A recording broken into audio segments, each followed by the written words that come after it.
What's up, everybody? Real with Omar. This is session 3 with the one, the only Bronx Native Amaury Grullon. Yeah. Well, I can't say enough. Like, what we got the Bronx Native. Do we still have the studio? Yeah, so we got Bronx Native. Okay. We got Tag Up Music, Okay. which is our recording studio podcast space. We have BX Print, which is our screen printing shop. Okay. And we have Change the Narrative, which is our non-profit. You know, Wow, other- this guy's among growing other up. things. Every time he's on the show, he got another level. Yeah, another business, another venture. business. He's doing this. Yeah, thing. yeah. I appreciate that. But good to see you, brother. You've Yeah. been killing it, you know, since day one, always showing love. The hustle, you know, is very inspiring, very empowering. And I'm excited to see what you've been doing all these days. When I first met you, Yeah. I think it was like 5 years ago. It was right before I started, and I said, "Yo, I'm gonna do this. Right?" I was just telling him, I Yeah. was like, yo, he was like, yo, how y'all met? I was like, bro, I met him. Like, I remember we tapped in. He said, yo, I'm about to go crazy with this contest. Yeah. I'm about to, and I said, yo, let's make it happen. And look at how far, you know what I mean, with 5 the years later. podcast, with the merch, with the business, and you've really dominated, you know what I mean? I don't see anybody in your field. Nobody's in my face. doing this. You already know the vibes. Nobody does it the way I do Big it. Bronx. Yeah. But that's amazing, bro. Well, yeah, you said it, Bronx, right? So Yeah. here we are. We're talking about the Bronx, two Bronx boys. Yeah, yeah. 196 Jerome, originally Pelham Bay. Where we at? I grew up on Longwood, Hunts Point. Right now I'm in Mount Haven, but generally South Boogie, South Bronx. Boogie down. Bro, right? That's why they're trying to rename. No, I've been down there. It's changing. It's changing. No. It's you know, in the couple years that, I mean, we've been there for 7+ years already, right? So we've seen, it's been like a roller coaster, right? When we first got there, it was like organic. There was a lot of stuff going on, but the high rises weren't there, right? Then the pandemic happened, kind of shut Slowed a lot of everything things down. down. Yeah. But, you know, what's funny is that the development didn't slow down. Like during the pandemic, they were actually working even more. And I was like, how does that even happen? And then now we have literally like 10+ new buildings. You got your man Ryan Serhan down there. Say, Yeah. come Oh, to the yeah. pool. I saw the video. He was like, come to Bankside. I was like, holy, you know, so it's changed. But it does bring us other layers, you know what I mean? Some of the buildings are not filled up yet, stuff like that, you know what I mean? There's things that are happening that, you know, we're still in the journey. I feel like they jumped the gun a little bit too fast. They had expectations, but it's a little washy, you know what I mean? Well, you gotta come by. Putting my real estate hat on, this is what the theory was. Yeah, the yeah. theory was that we're gonna build close enough to Manhattan that it's almost like Manhattan, and the people that are priced out of Manhattan will jump over like they did in Brooklyn, right? So I see it, and I don't. I've done a lot of buildings in Brooklyn where right across the street from like these $2 million condos is the housing projects.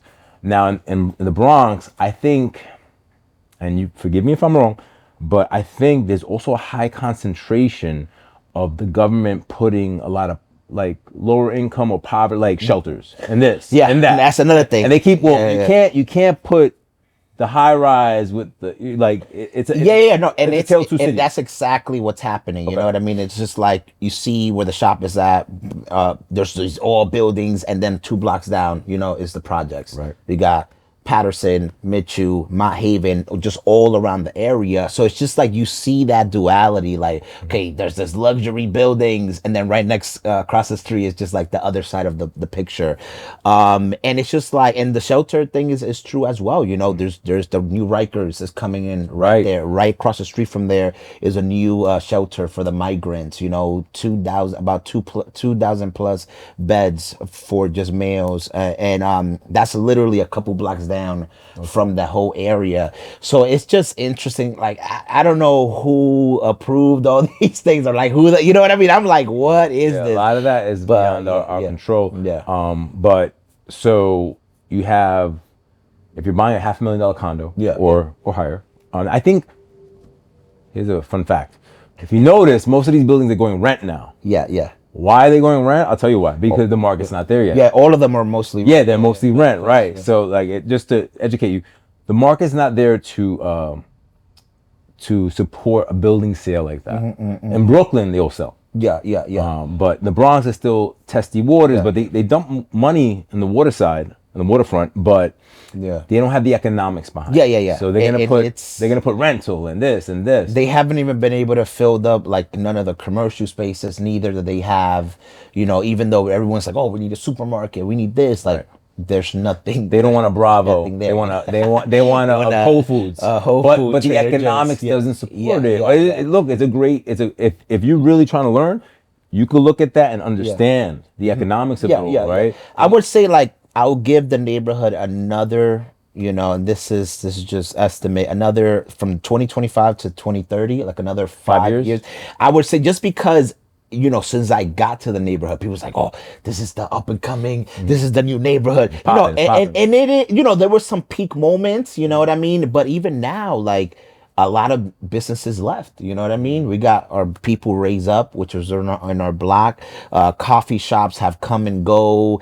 Choco Bar just closed. He left, right? But didn't he get robbed or something? Yeah. So that was another. That was one of the factors too. They were going to the businesses and they were robbing them. You know what I mean? And it was just he eventually closed it up. But like that whole strip of Alexander. It's mainly we just got like 2 businesses on there, like 3 businesses. When that was supposed to be like the main, like this is the hub. That's where the hub right there. Portal. So it's again, we've seen many eras of the neighborhood. I think we have high hopes for 2025. You know what I mean? Hopefully things pick up economically and just overall. But it's been tough. I'm gonna be honest. It hasn't been easy. And let's see what happens, man. Now, when you say tough, has it been tough? Like financially for businesses, or just tough to see it visually? I would say both. Say both. Because yes, of course, as a business, there's those struggles economically. 2024, end of 2023, the economics was a little low. I just feel like inflation, people didn't have as much money to just spend and go out to restaurants, go out. The stimmy money ran out. Yeah. I mean, like, what's up with these stimmies? Let's go to, we hit tax season. Hopefully, people. Check it. But it's been a little bit of a struggle. But also, it's been tough to see, people that I've been in the neighborhood for 2 years, 3 years, 5 years, that they're like, yo, I can't be here anymore. You know what I mean? I have to leave. We're not making enough money. You know what I mean? Like Choco Bar was a big L for us, because that was such a big thing for the neighborhood. Wow, we're getting this 100-year plus business coming into the South Bronx, rooted in history and legacy and all these things, and then it's just like, oh, it didn't work. It didn't work. You know what I mean? And it's because of a lot of different things, but we're still here. You know what I mean? In the midst of everything, we are actually one of the oldest businesses that's been in that neighborhood, in that nook. You know what I mean? So you see it up and down. Yeah. So, but I think part of that has a big deal of that has to come down to your marketing, right? And I think a lot of those businesses can maybe learn from you. If not engage you on a consulting basis to understand, how do I get people here? Like, I've look on my side, I've consulted certain institutions that be like, they understand what's happening, right? And I'm telling them, listen, people eat with their eyes now. Now with their hand, like they don't. They see it on Instagram. You gotta get out. Go there. Yeah, you gotta get. I said you gotta get out there. You gotta. And when they get here, you gotta give them the experience. Give them the experience. Like, that's what it's become. But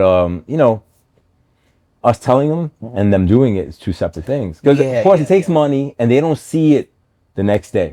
So then of course it builds doubt. And they're like, oh, am I like everybody? The first thing when business goes kind of downward is marketing. Cut the marketing. But if nobody's marketing, right? Who knows? Like, it's not like for me, for example, the same. Let's say I know 1,000 people that are buying houses and refinancing. Those same people cannot do that same transaction every year. Every year. So you have to get new ones. You have to always get new ones. I mean, give good service when they get there, so they stay with you, but always get it, because you don't always need like a major, like for me, it's a major transaction, a purchase of a house or refinance of a property.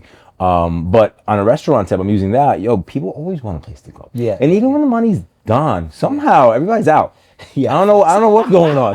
Everybody's out. Trying to have a good time. I'm like trying to get a drink. Man, what's happening? Facts. Yeah. No, I definitely agree.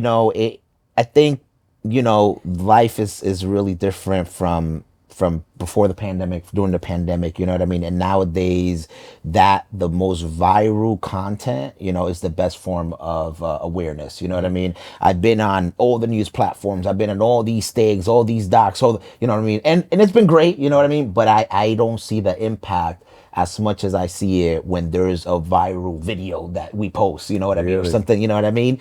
So it's just like people really, and I tell this to everybody, like, okay, well, what should I do? Hire somebody who could do, you know, the video, the photos, who's just social media, you know what I mean? Focus on that, because that alone could just bring thousands, you know, tap into all the influencers, bring them, do an event with the influencers, you know, have them post, you know, just continue to engage, and also be versatile too. A lot of times it's like, oh, we're just gonna sell food, this, like, start doing events in your spot, you know what I mean? Start doing happy hours, you know, start getting experimental, you know, we're living in this time, like you mentioned, you know, it's very different, and we gotta move with the times. Well, the reason I'm anchoring down here at 644 Soundview, shameless plug, is because I believe after COVID, everybody was in love with the remote work. Facts. Cool. Because everybody can get away with whatever they had to get away with. But now, if you notice that the government's also all the major companies are mandating 5 days a week. Go right? back. But no, to me, so now, like, a lot of like real estate agents, loan officers, they work virtual. And that's cool. So if you have a tech savvy client who can upload their docs and doesn't care about it, that's one thing. I'm 50, right? So I can deal with the 25-year-olds and I deal with the 60-year-olds. The 35 and uppers, they like to come in to talk, because there's always some story, and they don't want to talk about on the phone, like, you know, everybody at the Fed. They're like, yo, I want to talk to you. Yo, what about my wife? Or what about, like, yo, it's always something, and it's nothing nefarious. It's just like, you know, they don't understand. And I've had monster success. Like, they say to sit down, right? The sit down, my closing ratio is 100%, because you sit down, you explain everything. Like, what's the question? Well, I don't understand this. All you have to do is explain it. But the problem in my industry becomes, if you don't know, how are you gonna explain it, right? So these guys who all got their licenses during COVID when everything was popping, they don't know. They're like, I don't fucking know. I don't know what that is. What is it? What is PIT? I don't know. Principal, interest, taxes, insurance. Why don't you know that? You're a loan officer. What the fuck? Facts. Real estate agent. Can we negotiate a concession? I know I'm talking about terms that you might not know, but I'm like, yo, that's your job to know. You're a fucking pro. Coming back to here, everything in this area of the Bronx Class and Point right now, 2-family and above, $1 million. No, facts. Everything's $1 million. And I have so many people walking in here. This guy offered, like, and I'm not gonna name names because I don't want to get into a fight with anybody. This guy offered me $500,000 cash if I want to sell the house. I said, all right, let me check out. Well, the house is worth $1 million. Do you need the $500,000? Like, something happening? He goes, no. I was like, well, your house is worth $1 million. So if you want me to sell your house, we'll get you a double. Really? He was saying. I was like, I hear you. I said, but it was a business tactic because they're going after the uneducated. It first started down there, down by where you're at. I remember people had the little brownstones. Facts. Oh, I'll give you $250. I'm like, it's worth $750. No, now they're like $1 million. Really? Facts. But that was happening about 5 years ago, and that's happening. No, I remember I did hear some stories of like people coming in just cash, like, yo, here, boom. Get out. Give me that. And the people, like, there's twofold. There's the immigrants that came and bought the house for like $80,000. Okay, it's a payday. Now we're jumping into financial literacy, right?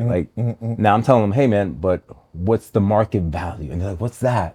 I was like, so la marqueta, I'm talking in Spanish now. La marqueta, ¿qué vale ahora? Yes. ¿Qué vale ahora? ¿Qué tú crees? I don't know. He was like, but he gave me $300,000. I bought it for $90,000. I was like, that's a deal if you look at it that way. But if it's worth $800,000, so much more. What happened to the medio millón? Like the numbers, like, because again, some of these people came, they scraped together their money and bought it. And they don't have the financial literacy to conceive these numbers. They think that's only Manhattan. I'm like, no, it's coming. It's coming. Facts, then you got the other guys, like the kids who inherit shit, have no fucking vested interest. And they're like, 100 G's, give me, I want it. And I'm like, yo, wait a minute, bro. Like, you could have $1 million. Oh, but I don't want to wait. I'll give you an example. I had a client in Brooklyn. They were engaged with somebody else. Their Dike friend was like, yo, I'm going to give you 1.5 for the brownstone. I got you. No, 1.5. Yeah, we'll take it. A year, nothing happens. A year. Their estate attorney, who's a tenant here, called me, hey, Omar, what's the value on this house? I said, done, like fix. Yeah. 2.5, 3. I was like, the way it is right now, I would list it at 1.8. 1.8 and you'll still get it for a show. He was like, all right, we're gonna give this guy a TOE, which is a time of the essence letter, meaning either you do what you said you're gonna do, you out. Yeah. So he was out.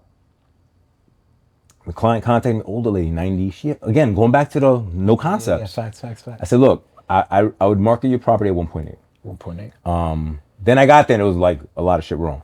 So we got to buy it. Well, me and my wife held open houses. We got them at 1.75. They closed at 1.75. Okay. $250,000 more. Facts. And the guy for the 1.5 had them holding for a year. That's crazy. And never did anything. That's crazy. But remember, you got to pay your taxes. You got to pay your water. You got to pay electricity. It's called carrying costs. It's a lot. And that's what leads to our people who don't have a lot being of money. like, they're getting squeezed. They're like, yo, water bill's coming. Yeah, or like, fucking kind of like, you know, because those numbers are real, right? And I understand, but it's our job to like educate, be like, listen, I get it. Yeah. You got to focus up, right? Look at the big picture. I tell them all the time, look, you got to look at the big, you can't look at the way you've always looked at things. You have to look at the big picture, all right? Yeah. This house, I know you think is worth 100, it's worth $1 million. I know, add a zero. And they're like, you gotta know our value. They go, you know what I mean? Oh, I'm like, yes. And no, I'm like, yes. No. I show them like graphs and shit. Yeah, I can't. Yeah. So then they're like, okay. Because they want to see, right? Yeah. Then, the biggest smile on that when they close, they like hit the lotto. They're like, got me, yeah. $1 million. Thank you. Nice. So, that is where I think I've become much more valuable to our people because, again, you don't got to close with me. I don't care. Like, I mean, I'd like to be your guy, but no ill feelings. I'll educate you no matter what. Facts. But going back to you, I think that's what you got to be for your people down there. Yeah, you're the only one standing there for 7 years. Everybody the only one. Going, they're like, what the fuck? I'm like, bro, you have to do this. Like, and the big thing becomes, you said know your value. Yeah. Facts. Our people, it's crazy how sometimes I feel that other cultures value us more than our own people. I'll give you an example. Major facts, yeah. I was made an offer to go downtown. I'm not going to name anything. I went down there. They saw the value in me, but the number, what they originally proposed was not what it was. And after 4 or 5 months, I was like, okay, well, what happened to this? They're, oh, well, this and that. No, just keep going. I was like, no. I know my value. Yeah. So I was like, this is what I need, or we're cool. We'll still collaborate. We'll still busy. But for me to anchor myself here, for that I can anchor myself here and create something. I can create something everywhere. I create my own, my own thing. I was telling Eric before. I was like, yo, the great thing about being your own boss, nobody tells you anything. The bad thing about being your boss, nobody's there to help you. Some go like this morning, like the heat was acting up. I was like, wait a minute, I'm downstairs. Fix it up. Yeah. I'm a plumber today. Yeah, you gotta do what you gotta do, bro. I mean, as long as you keep it with an even head, you'll be fine. Most people, I can't do this. It'll get done. That's true. But yeah, man, coming back to that value, you know what I mean? Even in culture and entertainment, I see when people from Japan, people from Germany, France come to the shop and they're like, oh my gosh, this is incredible. You know what I mean? The culture, this is the authentic hip hop and all these things and just praise, and give you more love sometimes than the people here. You know what I mean? They appreciate it more. They love it more, and it's just so interesting to see that, another audience, another type of, individual like showing love and showing you your value, and it makes me think like, bro, I got to do a pop-up, I got to go to Germany. That's how you started, right? Yeah, facts. Yeah. So right now we're actually working on some international pop-ups, you know what I mean? Okay. We're working on one in Puerto Rico later this year when Bad Bunny is going to be performing. Absolutely. You already know. Did you do anything on it? Like, did you play on any of his things? Yeah, so we did like a little share, his album was Debí tirar más fotos. So I put Debí tirar más fotos en el Bronx. I gotta get people loved it. And I was just in PR, a lot of creatives out there, a lot of amazing things happening. So we're trying to shoot PR. We're also trying to do Florida. We got a large audience in Florida. Hitting the major cities too. We got Cali, Texas, But then we want to go to Japan, bro. We want to go to Germany. We want to go to France. We get these places. They show so much love to us, not only online but on social. They come to the shop. You know, we've been in a couple of platforms too, like French publications and stuff like that. And it's just like, how cool would it be? You know what I mean? To bring what we've built, you know, that authentic Bronx energy, NYC, and bring it over there, and just show them what it's really about. Hip hop is a worldwide thing, facts, right? facts. Everybody has their own interpretation of it, Yeah, but hip hop, the Japanese love it. Yeah. The Europeans love it. I mean, They love it. Africa loves it. Like, Saudis love it. Like, you know, 50 was talking about, like, I booked different country, like, it's crazy. Oh no, in fact, they be making money out there, Yeah. even more than here, bro. I be like, who is it? I mean, Drake is right now. He's in Australia in his tour. You know what I mean? But yeah, I be seeing them like Dubai and all these like performing. They're getting higher And the and numbers, bro. Yeah, they get paid for one performance.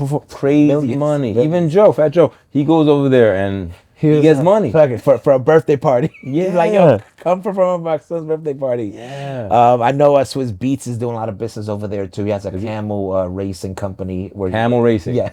He races camels. crazy. But it's called from Saudi Arabia. Yeah, I think Saudi to the Bronx. I think that's the name of his. From Saudi to the Yeah. So or from the Bronx to Saudi, one of those. But it's like what? Like racing camels? That's crazy. Yeah. But you know, they have the funds. They have that market over there, and it's good. It's awesome to see those cultures collide and just create even more awesome things. But we're here, bro. Yo, 2025 to me is the year of collaboration. 2025, brother. Year of collaboration. What do you see? Yes. Like, I mean, obviously you have your network down there. Yeah, you yeah, have the Lip Bar. You have Empanology. You have, is that coffee spot still there? Which one? The one that's around the corner from you. 77? Yeah. 77 is still there. Is that a Puerto Rican? Yeah, Puerto Rican owned, from farm to table, and yeah, they have a couple of them in the city, but that's the only one in the Bronx. Who else is down there that? So we got some Kofa, DJ Spinfo. That's in the event space. Okay. That's there. Awesome dude. He's holding it down. We just got Con Bud. They just opened up. What's it's that? a legal dispensary over there. You know, good peeps, Bronx natives. You know. Who else do we have? You got Sober Garden. Sober Garden. How's my that? boy Jimmy. Facts. No, that's been a blessing. You know what I mean? Him being, you know Jimmy. Yeah, you know he brings a big crowd. He's an OG. He's been doing this, and the fact that he came to the neighborhood now and he's killing it over there. We there like every other night. Like you know, really turning up with him and just making it happen over there. So shout out to him. We got a couple other ones. We got Roses at Park. You know, Roses still out. That's still there? Yeah, Hotel? making it happen. Okay. Lip Bar. Milk Burger, my boy Eric is still over there. Milk Burger. What is that? Check it out. It's a burger spot. Yeah. Best burger in the Bronx. Okay. I'm gonna tell you right now. But we still got, you know, peeps holding it down. You know, we got the whole Bistro crew. They got a couple of businesses. They got Bistro, Bronx Draft House, Bricks and Hops. And they're kind of like, you know, buying up the block, doing it. And you know, it's awesome to see that these are your people, you know, black and brown, Dominican, Puerto Rican, just coming together as a collective and just, you know, buying out the block and making sure that they have equity and stuff like that. So that's pretty fire. But we holding it down, bro. You know what I mean? And I think for us, you know, we've done so many collaborations, of all types, right? From nonprofits to bigger brands, you know, corporations and all these things. And, you know, this year we want to be definitely really intentional, you know, in the collaborations and projects that we put out, making sure that, you know, they're high impact and they really, you know, put out, you know, just we're telling a story, right? Yeah. It's not only about, oh, we're putting out a shirt. It's like, okay, do we have an activation with it? You know what I mean? Do we have an event with it? Do we collaborate? You know, we just did an event for New York Fashion Week, which was incredible. We had we'll talk about that. Yeah, what is it? So we had basically, it was a week ago. We had local designers showcasing their work, you know, their pieces. We have live art being happening. We had Hallucinated, which they do projection mapping in the whole space. So it's just like a whole experience. We had a panel about the art of fashion. We had performances. We had food and panology. You know what I mean? He was there. He was there. He provided the food for the event, and it was just like an amazing collaboration, a gathering of creatives, entrepreneurs, community, just coming together to empower ourselves and inspire. And that's really what we do, right? Create these experiences that are multi-layered and multi-dimensional, right? We got the merch, we got the spoken word, we got all these elements coming together for an amazing time. So it was an amazing event. Shout out to everybody who was involved. But yeah, bigger and better collaborations. Making sure that they're aligned and they're gonna create a major impact and create change the narrative overall. Well, how do you incite, or how do you actually come up with an idea? Yeah, Do you guys sit around and talk about it, or? Yeah, so it varies, right? Because we have like our things that happen annually already. Like we got our open mic series, right? Which is something that we've been doing since day one. We're gonna start again in April. We got Bronx Native Day, which is this year we're hitting our 8-year anniversary, right? Oh, wow. So is it official? You got it? Yeah, so it's officiated. Wow. It's Bronx Native Day. Every October 2nd is Bronx Native Day. Nice. That was the day that we opened up back in 2017. We got Bronx Giving, which is we do it in November. But also like this year, okay, like what do we add, right? We want to go to Art Basel, we want to potentially do a pop-up over there in Miami, bring the vibes out there and turn up. Right now, like I mentioned, we're trying to do these pop-ups, right? We're trying to also just tap into the fashion element of it too, because we started making merch, right? Making merch that inspires, empowers, represents the Bronx. Right? So we're trying to go back to the roots. That's why we did the New York Fashion Week event this coming September for New York Fashion Week winter. We're going to be doing a very special runway. We're going to do like a street runway. On the street? Yeah, on the street. That's nice. So, you know what I mean? Just thinking of new ways, new ideas, innovative ways to continue to promote the brand. This year also, we're going to be hopefully putting out a series on social media, which is called Things You Didn't Know.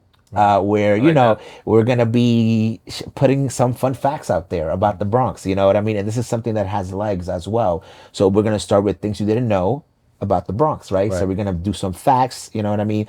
Just really quick, digestible content that is also educational. People are gonna love it on TikTok, on Instagram, and then we can move on. We could things you didn't know about NYC, things you didn't know about Brooklyn, and just making sure that we're tapping into just our core audience and just our own universal audience as well, which is very important. And just continue to grow, But we got a lot of things coming up. How about you? When you meet, I think it's more and more evident. I think we were talking off camera before in terms of, I gave you the whole real estate type of thing, but there's also like the lending part of things where, it's an unfortunate truth that there still is a lot of classism and unconscious bias out there, and having an eloquent communicator who knows their data and knows their business is rare. It's rare. As I continue down this journey, bro, like I'm like, what? How does this happen? Exactly, man. I don't want to shout nobody out, but every day is a surprising day, and I'm like, are you serious? And they're like, yes. I'm like, that's not the way it's supposed to be. And they're like, why not? And I explain it. And then I explain, well, I can compare this to a team thing. Whereas on a real estate transaction, there's about 7 to 8 different entities involved. There's buyers, sellers, bank attorneys, there's title companies, there's insurance companies, there's lenders, real estate broker, buy and sell. Yeah. I'm pretty sure I forgot somebody. Did I say title companies? Title companies? I can keep going. It's about 15 people. Inspectors, that's a lot. Inspections, counselors. Certain type of loans, you need counseling, whatever. And, the key to it, it's easy when you're moving by yourself. But when you have to organize 15 people and they all have to do their job, the better they do their job. Oh, let me take a step back. I know everybody's job. I've been doing this too long. So that's okay. It's good that I know, okay, you're supposed to do that. Yeah. And then I start seeing things are not getting done, and I'll be like, hey man, did you call the client? No, I'm gonna call him today. I'm like, but it's at 3:00, and did you get the net? I know I'm talking things you might not need. No, I'm like, did you get the net? Yeah, I got the net. Well, did you get the check this person letter? No, I didn't do that. That sucks. Yeah, facts. I'm like, all right, you got a TOE letter. I'm really gonna break it down. You got a TOE letter. Basically, is a time is of the essence, right? So where the seller tells the buyer, yo, bro, if you don't close tomorrow, I'm gonna have a court reporter show up. We're gonna type it up like you supposed to close. You ain't show up. I'm keeping your down payment. That's how crazy it gets in New York City. Yeah, keeping the down payment. I've had clients. Look, I've had some of my best clients come to me with $1 million on the line. Yo, I gotta close. The last guy fucked it up. And I'm like, all right, well, what do we got to work with? And I'll tell you how we do it. Damn. Anyway, so it gets when you start playing certain numbers, bro, it gets very, very scary because you think about litigation, right? And when I mean that is like you say I'm keeping the money. I can always say as the buyer said, hey, we're gonna throw this in court to stop you. So you can throw. I know I'm getting deep, but I want to give you like this is like all right to me. This is like the battles of real estate, right? This is the sport. Yeah, this is what everybody has to learn. Like when it's not just being a first time home buyer. I'm talking about guys in 7 figures and making moves, investment properties, all that. Wow. So they'll be like, look, you got to close by tomorrow. We're keeping your money. Da-da-da. All right, you didn't show up. You don't answer is the worst thing, right? So they keep your money. So they file a thing. Wow. So then your buyer side can say, you know, we're gonna file a lien against your property so you can't sell to nobody until we figure this shit out, right? No, and then it can go to. I can get real sexy. It can just keep going. No, I can get real sexy and throw in the Supreme Court. And and this is how it gets crazy, guys. I want you guys to know. I could throw the down payment and everything into the Supreme Court judge. Yeah. I can then continue selling the property. We can still keep fighting. Yeah. And I can sell my property. And then I can say, and if I can prove that you did not do the right thing to the buyer, I can keep that too.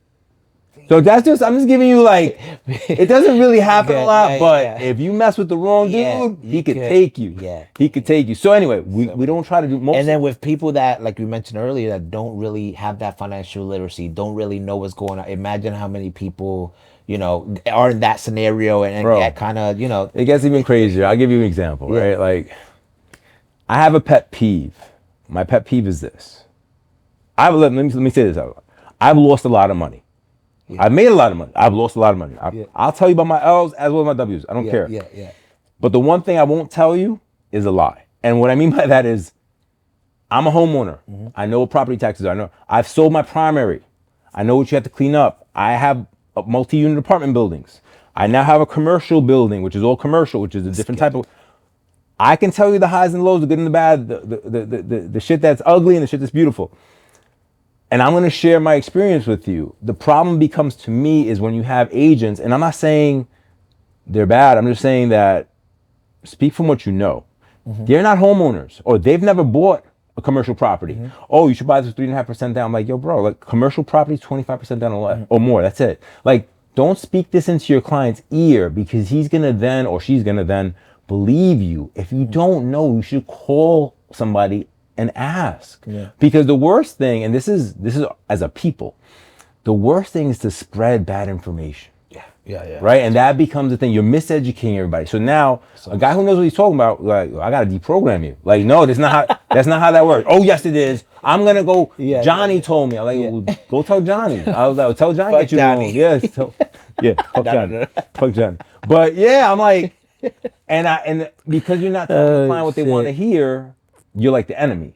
Yeah. I'm like, yo, I'm not the enemy. I'm on the same side as you, but I'm telling you what's real, bro. Like, you can't do that. Oh, we can't do 3% down. Like, no, you cannot. I was like, who told you could do that? Johnny. I was like, fuck Johnny. Right? Back to that. Johnny. But that is what I feel. But besides not knowing what your value is, there's so much bad information out there. And then you have agents, I'm gonna be real, even loan officers that don't own houses, and put people in like fucked up situations. And they sell them a dream. Meanwhile, the buyer or whoever, the owner, later is the one who's going to deal with that shit. Yeah. Yo, my boiler went bad. Oh, it's 5Gs. Oh, nobody told me. I was like, did you do the inspection? No, the buyer, my agent said I don't need an inspection. Yeah. Okay. And one thing I've seen as an outsider looking into that realm is that there's these peeps that they have their in-house people. Like, because I know there's a lot of people that need, like you said, like 15 people to get a property. Yeah. So I've seen that they have like, don't worry, you don't got to get anybody else. We got all our people in-house, like, it's just their network. They tap into a couple of them. And then I've seen, it's kind of like they try to rip people off sometimes. Like it's more money than like I've just from people that I've seen that are first time homeowners that are in that process. They've had that story, and they've had the story like, oh, they wanted me to go with this person, but like I already had a person, and it's just like, oh, you needed if you go with this person, you got to go with this. You know what I mean? So it's just like a lot of it's a big process. You know what I mean? Especially you start talking about our people where they don't know anybody. Yeah. Right? It's the first time, right? Yeah. So let me break it down. Your realtor's your realtor. They're supposed to suggest, I think, 3 options. Okay. Nobody can force you to go with anybody. Interesting. I did have a deal, and this is where it gets a little murky. I had a deal where we had some private investors who were buying and rehabbing properties. Yeah. And what happened with this particular deal was that the buyer, she came to me late. So she was already past contract. So he was basically, look, man, I'm gonna keep your down payment. And it wasn't like millions of dollars. It was like whatever, but it would hurt my client unless you use my guy. Because whatever financial arrangement they had. Yeah. And she asked me, what do I do? I was like, look, you're good, you're qualified. I knew the number. I was like, you're qualified. You should close with them. I was like, I'm not trying to hurt you. I was like, of course I want to do the business, but I'm not gonna tell you fuck him and then you take an L. Like that's not fair. Like so, but that's a big thing in our community also, where people have to like step aside. Like, yo, man, I gotta let you rock. Yeah, a lot of people don't, they're like, fuck that guy. Gatekeepers. Yeah, no. And they start saying shit, you know what I mean? It's just like, bro, we can't be like, we can't continue to here we go. We just segue into the next conversation in terms of abundance mindset and scarcity mindset. Our people, this actually goes back to the other conversation we had where I'm talking to them in numbers that they don't fathom that they have. I'm like, you're a million on paper. He's like, no, little old viejito. No, tú estás loco. I'm like, no, I'm telling you, bro. Look at the appraisal. Like, that's awesome. And he's looking at you and like, damn. And they're like, all right. And they sign. And then when they get, they're like, oh, okay. He was real. He was real. Like, but going back to like, our people don't know, man. And then people in my position, I've been doing this a very long time. I've been very, very lucky, man. I knock on wood. I knock on choco. I've always done things that's right for the client, even if it's not to my best financial interest. Yeah. Because I believe in karma. I believe it will work itself out. Facts. But I keep perpetuating emotion, right? So that's the part that most people don't do, where they'll be like, I did the right thing. Ain't nothing happening for me. I was like, yo, you got to go to work tomorrow. You got to keep going. Yeah. That was only one thing. That was yesterday. Now we got to keep going. Facts, but that's the part that most of our generation misses. They're like, yo, but I did this one thing. Or one guy doing 75 hard, stops on day 4. Like, it's too hard. I was like, no, it's not. Get up and go, bro. I'm on 365 days hard. Right? I get up no matter what. Yesterday, I was with wifey, worked out. I did 3 hours of Southside dancing, but by shot. Damn, so like 3 hours. Yeah. That's a lot. That's a whole different podcast. That's awesome. Right? And then this morning, up at 5 again, went to the gym again. Amazing. Because we're gonna go to Puerto Rico at the end of the week. So I wanna try to get it all in, look best I could be. Yes. But that I use whatever little trick you have to use to get yourself going. Yeah. You gotta use it. You gotta know yourself. You gotta know yourself, listen to your body. And this is for everything, right? Consistency, dedication. And we all go through these things. Sometimes I'm like, I wake up like around 6, 7. That's the time period that works for me. But with the cold or everything going on, I've been waking up a little late, and I'm like, bro, get it together, bro. Like, you know what I mean? You gotta get up. Your body wants to sleep, wants to eat, wants to just vibe out, be lazy. But we need to discipline ourselves, create these healthy habits. You know what I mean, and just continue to be consistent. But that's really how you see results. You know what I mean? And it's and again, I commend you. You see, no, bro. I saw you. I'm like, oh, nah, my boy's different. You know what I mean? And that's what I'm talking about. You know what I mean? That's needed, and we need more of that. So you listen to Jim Rohn at all? No. That's my guy. That's my guy. He passed away in 2009, but that's my guy. Okay. He says that discipline is the unsung hero that walks in rain or shine. And so we all get motivated, right? We get pumped, ready. And then day 2, you're like, oh, this shit's hard. I know, yeah. Discipline is the guy who gets you up. And going back to like just using setting fire hard as a metaphor, right? You got to do exercise for 30 minutes outside. It's a very vague statement. You can walk around. You don't have to jog. You don't have to sprint. You don't have to do crazy shit. You could but it's better than staying in bed. Especially if you're trying to kickstart your metabolism. I'm not trying to get to a scientific thing about the body, but you have to do you have to do it for a certain amount of time for your body to start adjusting and the metabolism start kicking in. And it starts doing some more stuff on its own. It's called basal metabolic rate. Look it up, guys. Wow. But no, I mean, like, I'm not trying to make it that type of podcast. You're on. But it's like anything. It's like, yo, man, I want to save money. I will save $5 a day. Whatever, $1, 50 cents. I don't care what it is. But save it every day. Yeah. And then at the end of the month, you're like, oh, okay. Listen, in 2017, if I hadn't saved money, I wouldn't have been able to take care of my mother the way I did. But I had set that up. I said, yo, I got to do that. Yeah. And I used all of it. There was a clip I put up the other day about, I remember one time I went to she became diabetic and she needed insulin. Yeah. And they were like, yo, your coverage doesn't cover it. Wow. My sister called me. She's like, oh, she's out of insulin. She started bugging. I was like, "Ooh, chill." I was like, "All right." I went to the pharmacy. Said, "All right, so how much is it?" $300 per bottle. I was like, "I need 4 bottles."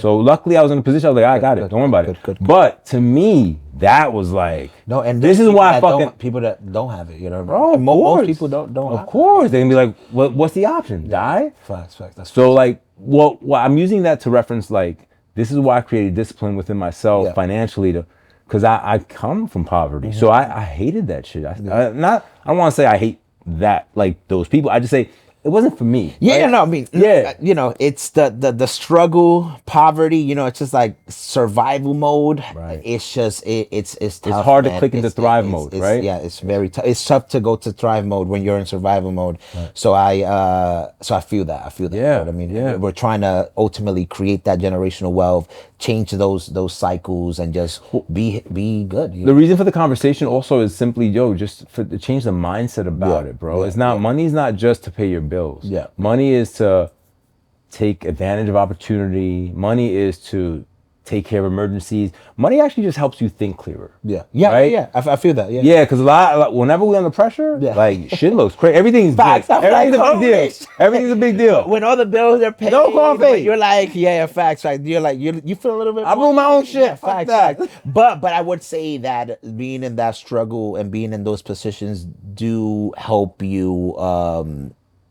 You know, go out there and make it happen. You know, be a problem solver. Well, the pressure creates diamonds. Yeah. Pressure so I do appreciate those moments, and you know, I still go through those moments where I'm like, oh shit, like I'm broke right now. You know what I mean? No matter, you know? Believe it or not, there's so many levels to it all. But even Elon Musk, there's times he's probably tight money. When he bought Twitter, which is now X, there was a part where he got tight and he needed financing. It's not like he got money out of pocket. Facts. So it's just levels to it. But the part is you want to always kind of elevate to the next level so that you can help below. But going back to what you guys do for Bronx Native, and I commend all of that, is like sometimes like you feel like you also don't want to create entitlement. Like, I want to look out.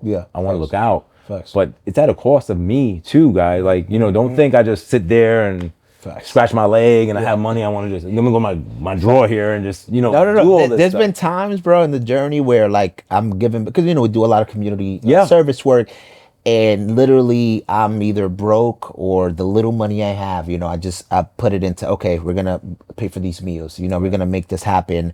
And and it's similar to you. I believe in karma. I believe whatever you put out, you're gonna receive that in return. So we're it's part of the brand. It's part of just who I am as a human being. To give back no matter what. But sometimes I think about it like, wow, like dude, like I was fucking struggling, and still in the midst of that, we're giving back. We're trying to make it happen, but we don't want to go back to those spaces too. We want to have money, to continue to give back and continue to do what we're doing. So and it's about implementing those habits, dedication and just discipline to continue to grow, level up, and just be in a better position than you were yesterday. Well, that's the secret, right? The secret is, how do I help myself grow so there I can therefore help more? Because if I become a more solid financial person, or more solid person, right? If I'm more solid, I can like I'll use exercise as a metaphor, right? So we're having my mother. She passed away last year, 2017. Thank you, bro. 2017, 2024 was 7 long years for me. But most of it was caused by vascular. I won't go into the details of it, but vascular blood. I went on a mission. I got 3 boys. I got a 30-year-old, 24-year-old, 20-year-old. I was like, I want to be around, but I want to be around in a big way, not like, I can't move way. So 2 years ago, I had my hips replaced. Double bilateral hip surgery replaced because I was having this pain. There was a lot of stuff happening, and I was like, I gotta figure this shit out. I was walking a building in Mass, one of the buildings we own. I went to the 5th floor and I started limping. I was like, damn, bro, like it hurt. So I went and got x-rays. They were like, listen, man, you have osteoarthritis. And they were like, we can give you a cortisone shot. You could change the way you move. I said, I've been doing that. And he was like, Carl is my orthopedic surgeon. He was on the show. He was like, what do you want? Like when he walked in to meet me, he's like, what do you want? And at that point I was limping a lot. My right leg was like, up. So I was like, what do you mean? He goes, well, painkillers. I said, no painkillers, bro. He's like, and I said, and I play basketball every week. He was like, you play basketball? He's like, yeah. I said, I take a leave after the basketball because I'm really in pain. He was like, okay. He goes, all right, check it out. So he showed me the x-rays. He goes, look, these x-rays indicate you should have been here 10 years ago. So that's why I'm not understanding how you're walking around. Damn. So I told him, I said, listen, I'm from the generation of, yo, man, you know, I told him I also had life events. I had my mother. I had things that I had to, unless my leg got chopped off, I was going to show up. So he like, respect. He goes, well, you can change the way you move. I said, been kind of doing that, and it's getting to a point where I can't move enough. Yeah, wow. He was like, I give you a cortisone shot. Cortisone shot is just a painkiller. He goes, it could last a day or a year. There's no guarantees. What? Yeah, cortisone is not. This is the education I got too. Yeah, medicine. Yeah, he's that's like another word. Yeah, he was like, I was like, okay, and like 1 day or a whole year. Yeah, what? Really, fucking dealer's choice. That's crazy. And then he was like, or we can get your hips replaced. He goes, at that point, I had dropped weight initially because everything I read about hip joints was like, yo, get lighter. So I started training a little heavier, like training a little, you know, lighter cardio stuff. So I got lighter. I was light. I'm 234 now. I was like 230, different body stuff. Yeah. So I was like, well, okay. He was like, it looks like you're in good shape. He goes, I wouldn't recommend this to everybody, but I'll do both of them at the same time. So I was like, bet, sign me up. Wait, so like you're like, I got bionic hips. I got metal hips in my body. Yeah. That's so deep. I gotta go through a different airport than you guys. Like I gotta go through the one where you put your hands up, or they won't let me through. In Puerto Rico, I had to drop my pants and show my scars. What? Because they don't have them. Like what do you have? Yeah, I was like, look, I show them the scars. I was like, yo, look at this. I couldn't get into a jet ski. They were like, yo, you're not coming in. I was like, bro, look, it's my hip. Oh, they were like, fast, because that all right. like horseback riding, like those things that like affect the wow. But you're good now. The recovery. I'm great, bro. I'm great. And I don't even know how we got to this conversation, but anyway, yeah, it was all about you know, it was all about like improvement, like facts. And so the way I approached that problem was simply the way I approach every problem. I have a problem. I don't know even at that point. I didn't know what it was, so I had to go through the whole thing. I went to a general MD. She had mad funny shit to say about me. She was like, yo. So all right, I'm gonna give you a little. I got a general checkup. I was fine. Yeah. Then before you get a major surgery, you have to get another checkup. Okay. I don't even know. I'm just educating. Yeah. So I was like, all right. So I had one to his wedding. Oh my God, Puerto Rico. Yeah. So he had prescribed some shit. This is what he told me. He's like, there's like a leave. Yeah. I'm just giving you a little painkiller. I was like, all right. So I've never taken medicine like that. I've been very healthy my whole life, thank God. Good. So I'm in PO at a wedding. As young wedding, right? So they getting crazy. So I'm getting crazy, right? So we get crazy. Yeah. Bro, by day 3, my face started swelling up, right? Oh, but I'm like, whatever. Because of the medicine? I'm gonna get to that. Oh, so I'm like, we were only there for 4 days, I think. But the last 2 days were the wedding days with the party, right? So I'm consuming going in crazy. We outside. So then we at the beach, me and my crew, my man Ronnie, shout out to Ronnie. He goes, your feet look pretty big. So I'm like, you're like, no, wait a minute. You know, the clumps? I was like, nah, they good. He's like, nah, you gotta check that out. So I was like, all right, well, we leaving that day. We get on the airplane that day. Yeah. So when I go put my sneakers on, they were tight. I was like, oh shit. Yeah. So then anyway, I get home. So I get home and I start doing my thing. I go to the sauna. I start cardio. I get rid of. Let me give you the. Get rid of all the toxins. From 230 weight. Yeah. On the plane, when I got home in New York, I was 280. I was 50 pounds of water, bro. I was like 50 pounds, like another person. Yeah, because I'm a big dude. So I was like, yo, my shit was like crazy. So then. Sauna, and it took me about a week and a half. I dropped it all back. I was fine, right? I was fine. But still, so that was... Wait, it gets better. So then I got to go to that pre-op. Yeah. So they take blood, and she calls me. I said, look, I told her, I forgot. Indita, her name was. She was real cool. I said, look, man, I'm not gonna lie to you. I was partying hard, and I didn't realize. She was like, but you on medicine? I was like, I didn't realize that. She's like, this guy, whatever. So she called. So I tell her everything, and right now everything's online. Like you get your emails of your updates, right? So I was like, okay, everything looked good to me. I was like, all right, cool. She called me up, hey, Figueroa. I was like, yo, what's up? She was like, your liver is crazy. I said, but I told you. I said, I told you. I was drinking like it was the last day on earth. She was like, do you want to take another test? I was like, no, I'm good. And so anyway, I got the operation done a week later. Okay. But she was like trying to hold me out. Like, no, we getting the operation done. Holy. But this goes to show you, I consider myself educated, but there's some things I don't know. Oh yeah. Like I'm like, you can't drink. I was like, you told me it was a leave. He goes, anything prescription, anything you can drink. Yeah, he was like, no, I've seen people that have taken medicine and then they've drank and they've gotten like somebody that I know like. Literally was just getting like blacking out, and just fell once, and I was like, "Whoa, what the fuck?" But yes, there's a lot of what things. kind of party is this? You already know we also party hard. Yeah.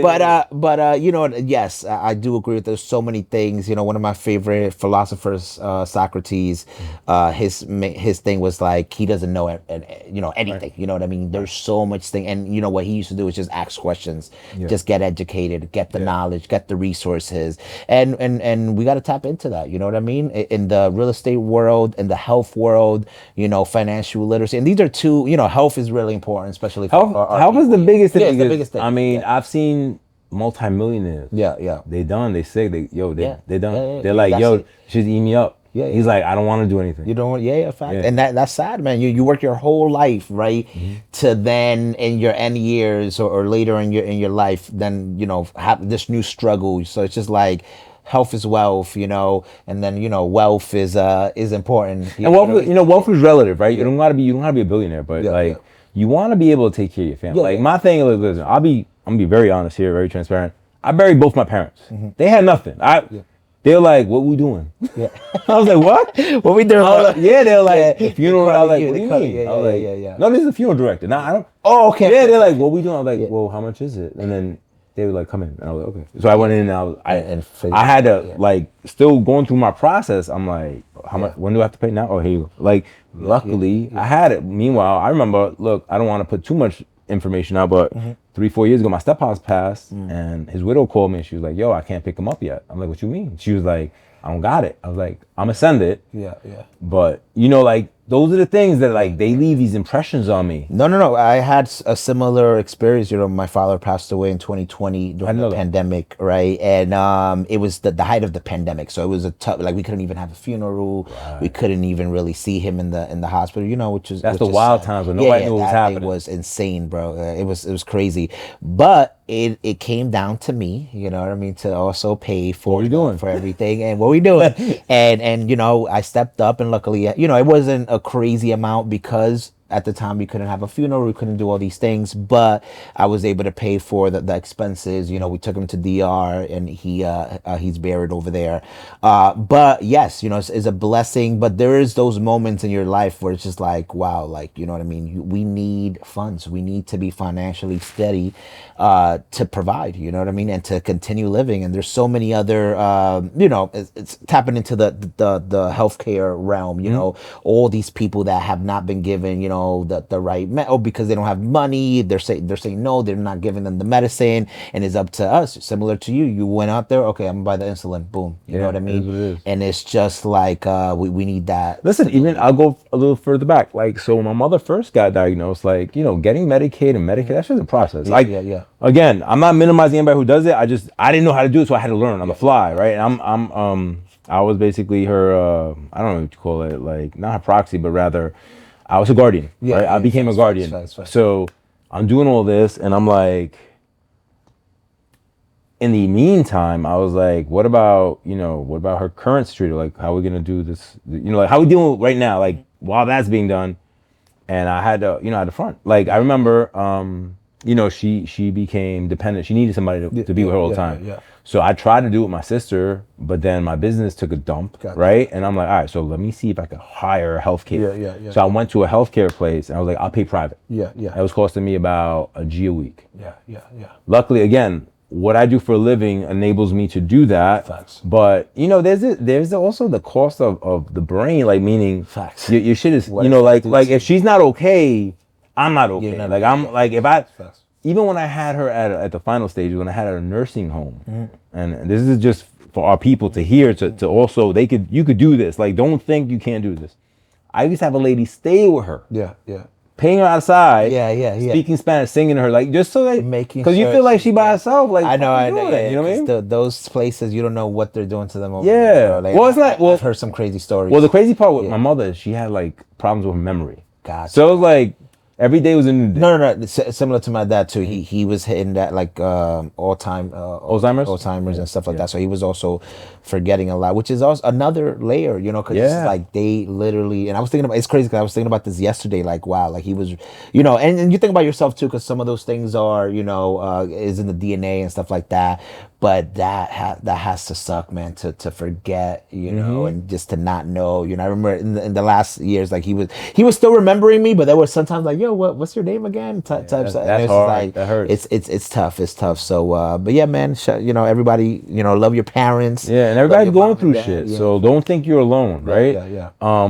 The crazy contra to that, like when I first started this 5-6 years ago, was me and talking to JC off camera. He was like, yo, the legacy. He was like, oh, I was like, what are you talking about? He was like, your great-grandchild, because we're like 2 generations detached from not being remembered. You know that, right? Like my kids never met their grandparents. Yes, true. Right? So they know me, them, and that's it. Yeah. So I have one picture of my grandfather, right? Just to go back to how that, Wow. My mom maybe 10, 20, you know, got a little better. Now a video with the phones, yeah, right? Yeah. So for the last 5 years, I've been documenting.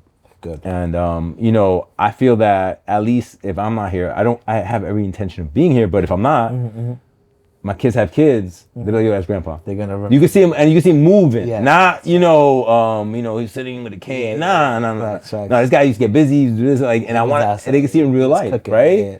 4K, that's awesome. And that's awesome. Well, going back to you in terms of content creation. Yeah. I think that's the unforeseen play also. No, true, and you know, I don't really think about that because it's like I'm not, you know, I'm just documenting, just like, you know, I'm just creating content. But it is true now that you're mentioning it. Yeah, man. You know, those things that you're posting online, like those things are there forever for the most part. You Google it, you find it. You Google my name, you know, you see all the articles, you see all the videos, and that's true because right now I don't have no grandparents.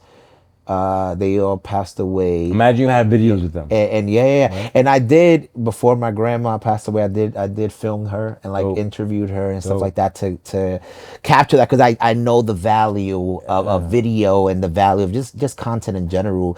But that's true, man. And we need to document, and even me, I want to go back to, I'm Dominican, you already know.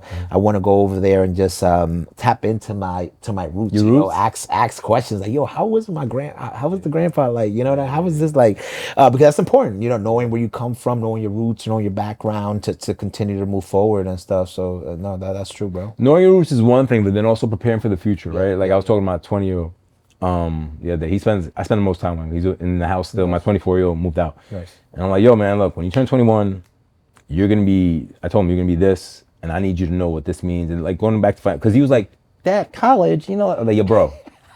Because he also alluded, I'm shouting you out. He also alluded to say, yo, I kind of like your business. I'm kind of, I'm taking a real estate class. Okay. I was like, all right, I was like, go get your degree. He goes, what? I was like, get your fucking degree. I was like, it doesn't guarantee you a job, I said, but you'll know more about the world. Yeah, you'll know how general things work, and then you can, anything that like gets your attention, you can focus in on.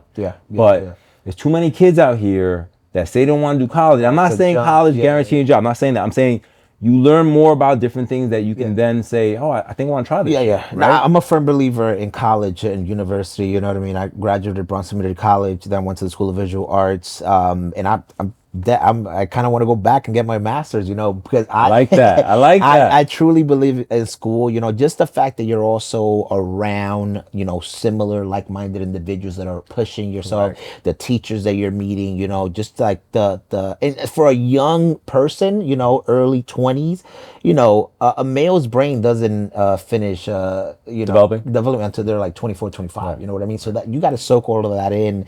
And it's been amazing for me. You know, I'm on the board now for Bronx Community College. Wow. I work with the School of Visual Arts heavily, and I'm working with CUNY as well. I just did a commercial with them last year. Nice. So it's just like I'm everyone that, you know, and nowadays it's a little different because of the remote. People can learn anything on YouTube, this and that. But I'm like, look, bruh, go to school. You know, and it's not for everybody, you know, at least experiment a little bit, see what the vibes is, but go to school. It's gonna equip you with the things needed, with the skills, and just like your mindset is gonna be there, you know, because there's so many things going on now. But look, I'll give you an example. I grew up 196 Jerome, which is the hood. Then we moved to Pelham Bay when my mom got with my step-pop. They both passed away. My pop, when I was 12, 13, lived on Castle Hill. Okay. So I used to go hang out there. I thought it was cool. You on the 6th line, though? Yeah, I was on 6 with J-Lo. Always. I probably seen her once or twice, if you don't remember. So I'll go there and like, you know, and this might date me a little bit, but back in the day, the hangout was drinking a 40 in front of a bodega. That was the hangout. Biggie Small, that was it. That's what we did. Facts, yeah. And I'm like, What? I'm like, this ain't it, right? Like, I'm not 15, but my cousins are old and they're like, yeah. And they smoke it. I never got into the drugs. I was just not into it. He was like, you know, they all become philosophers and I'm like, nobody here got a fucking job. I've been working since I was 12, right? So then my friend Denise, who's like, she's big time in the government right now. So she goes, yo, I met her. We were both camp counselors. She goes, I was like in high school stuff. She was like, look, man, you got to apply. You should apply to NYU. She was at NYU. Wow. I was like, I think that's kind of beyond. She goes, no. Fuck what your guidance counselor tells you. Facts. Apply. Apply. I applied and I got in. Wow. But let me back that up. So the application was like $200, and I remember going down to the guidance counselor's office with my money order, because that's what we did when you have no money. You have no bank account. A money order guy. I'm bringing it back. Facts. And I was like, hey, I want to mail this out. My application. Can you review it? Make sure I did everything right. Yeah. She's like, you sure you want to apply here? And it's no shot at her, Miss Klumper. If you passed away, my bad. But it's not. She was just, that was unconscious bias without her knowing. She was just like, this kid probably doesn't have a lot of money. He's gonna go to school. He'll be the poorest person. We don't want to do that. Kind of like when I sent my kids. Look, I do decent. My kids went to Fordham Prep. Nice. They saw wealth. They saw Liam Neeson's kids. They saw kids that have houses in the Hamptons, houses in Europe, houses in Italy. Like, you know, they're doing all types. And there's no shit to it. I'm not beefing, but I also know that a lot of those kids were maladjusted, right? So they had issues. They had all this material shit, but they didn't have like that love. No, that love from the parent. And I'll be like, I'll be back. They be having mental, like, you know what I mean? Like when you come, like they're like, I'll tell you what, because all right, the Puerto Rican mother, I'll speak for that. You can speak of the Dominican mother. The Puerto Rican mother is over nurturing to a point where she's like, same. Fuck you, husband. Like, it's my son. Oh no, right? Especially if you're the firstborn male. Right. That's like. So they'll covet you. So we'll have this. We have this little swag, a little confidence, because we had this woman. Kind of embrace us all our lives. Now imagine you didn't have nobody embrace you like that, right? And they're just like, all right, whatever, Tommy. Here's the money. Get out of here. Get out of here. I gotta go hang out with Bob at the club. No, it's funny, but not. But it's true. It's right. True. Those things reinforce who you become. And confidence That's crazy. comes from competence, right? Like, so if somebody's always telling you ain't shit, you can believe that shit. So anyway, they had a lot of issues. That's where the kids had, like, they were taking pills and doing all types of shit. Luckily, my kids never had that problem. Okay. So going back to where I'm at now, like, he's like, yo, Dad, I think about this. I'm like, so I said, start here, the minimum. Going back to, like, it's not gonna promise, but I want you to have that, because then I told him we can have intelligent conversations. Because I'm tired of explaining shit. And he's like, I'm like, but he's my man. I love him. I love all of them. And I'm like, but I just tell him, because he don't listen all the way. It got to be like firm. If not, it's always like he was like, yo, I'm gonna take a semester off of school. I was like, for what? Well, I want to try out some stuff. I'm like, he took the semester off. He ain't tried shit. What he tried was not, to me, no offense, wasn't anything. So I'm like, yo, everybody's so busy wanting to chill. Yeah, that's true. Where's the work? That's true, bro. That's true. I chill. I'm going to Puerto Rico Saturday. Haha. But I'm here every day till 6, 7 o'clock. Gotta balance that out. Because I gotta make up for that time. Those 5 days off, I gotta make it up. Right? Especially being an owner operator. Right? And everything comes through us. Like, all the magic happens because we're constantly evolving, looking, trying to maneuver, trying to angle, trying to see how we can do a win-win. And it's a constant thing. Like, almost like I had a piece of content the other day, ritualistic thinking. Like, I come to the office to hustle. I go to the gym to train.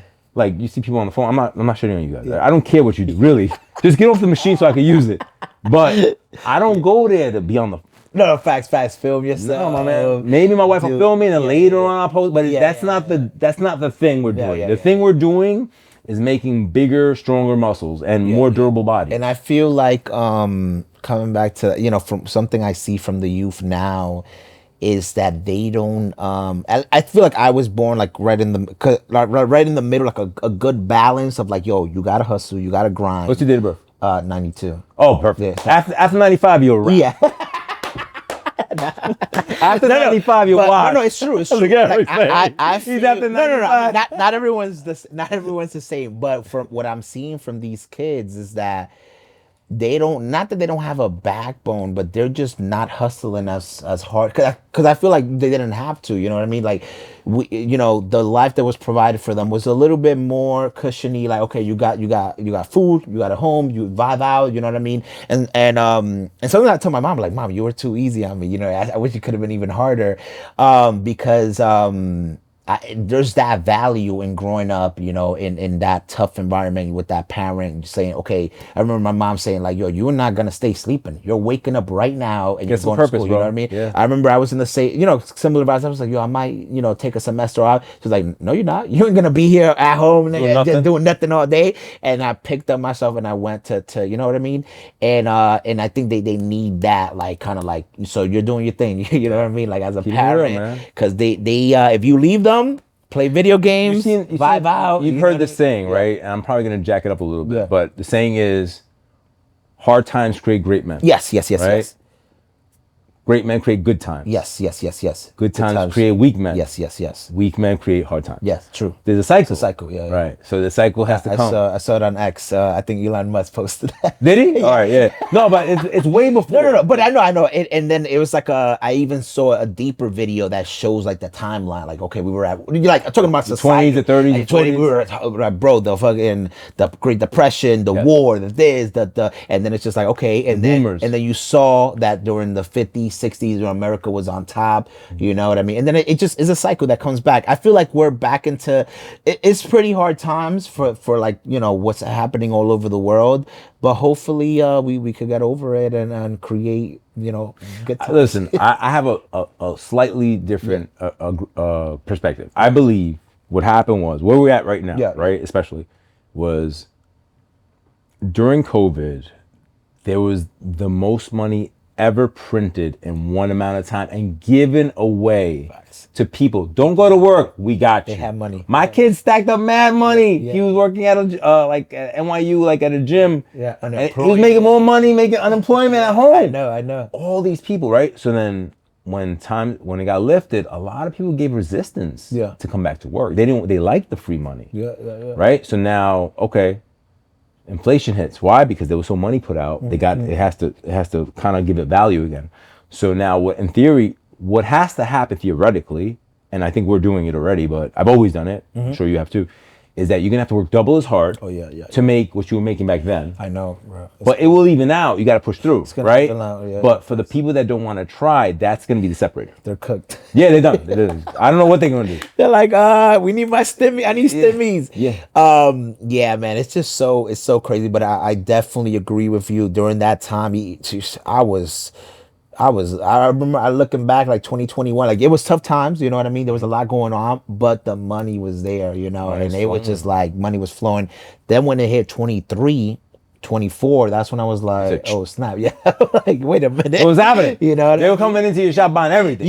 Bro. My brother-in-law, bro, he said people used to buy $5. He was a liquor store. Yeah. $5 bottles. Like, yo, what's the most expensive shit you got? That's what he'd be like, what? Bro, these numbers tripled. Yeah, you bought another house. Our online store, bro, we had the best sales I think ever. I was like, yo, what the? I had a tough time, like, you know, creating the merch in time, actually. And it's just so interesting how times, you know, and also, you know, people, you know, looking at the times and working accordingly, right? It's so important to be on time, you know, like something like Uber, right? Came out during the recession, right? And it was so impactful because people didn't have a lot of money, right? So it's just like, it's interesting to see the people that kind of, you know, got the PPP, got all these things, wasted it, and now we're like, oh shit, like what am I gonna do? And then others, like for me, I was getting all this funds from sales, you know, from all these other spaces, and I opened up my print shop, right? Okay. So I saw it as an opportunity. I said, you know, I'm an entrepreneur. I got to keep working. You know what I mean? I'm going to open up my print shop, right? And then I also opened up my Tag Up Studios around that time. So, you know, I came out of the pandemic with two ventures, right? The recording studio and the print shop. And now the print shop is one of my biggest, you know, kind of money makers, right? Because everybody needs merch, all the nonprofits, all the schools, you know, and they're coming to us. And if you have the right accounts. Yeah. So good accounts, you know, and then something that we offer to is the design element as well. And just the collaboration element where, hey, we're not only just printing your merch and here, take it, we're posting about it. We're going to the school, making it relevant, giving it to the kids, you know, so stuff like that. So you're giving them marketing ploys too. Yeah. Right? So there's no it's bigger than that. Yeah. So it's been good. And I'm glad that I did that, because imagine if I was just there, like, you know, just chilling, just vibing out, you know, but I implemented, you know, and not everything, you got to take some L's to create those W's, and it's all part of the journey. But I'm glad that, you know, I took that journey, and we're here now. So let's get it, bro. So 2025, the year of collaboration. 2025, brother. I say that to say I want you guys to see, you see this video, and I want you to see the videos coming forward in the future, and they're based on conversations had here, right? So if you see me in the South Bronx a lot more, or once I get my building up to snuff and I have you guys, I host you guys here, it's gonna be something else. And that's what it's supposed to be. We're supposed to help each other, man. And I really appreciate you coming down here. Thank you already know, brother. We're stronger together. Appreciate you Absolutely. for always showing love and always making it happen. Wait, we're gonna do a collab shirt. It's coming. It's coming. No, you already know. We're already doing it. Merchandise coming. But check out the shirt that we want to do it. I'll come down. Yeah. And we're gonna make it happen. Yeah, let me know. And also any content, if you want to do something like where we go to a couple different businesses, you know, like kind of do like on the ground work where we shoot, like, you know, we just vibing out how we used to do. Remember, we used to go to the coffee shop, just shoot, like, yo, put the camera on. But we're here to work, brother. We're here to make it happen, and I'm excited for what 2025 has. So if people want Bronx Native merch, talk to the camera. Yes, and where do they go? You already know. Come by the shop, 127 Lincoln Avenue. We are in the Boogie Down Bronx, Mount Haven, or check us out online, bronxnativeshop.com, and follow us on all social media platforms at the Bronx Native. You already know the vibes. Yeah. Ask Louis Omar on all platforms, 644 Soundview, Bronx, New York, the HQ for HR Capital, Hudson Group Real Estate, HR Media, and HR everything. All right.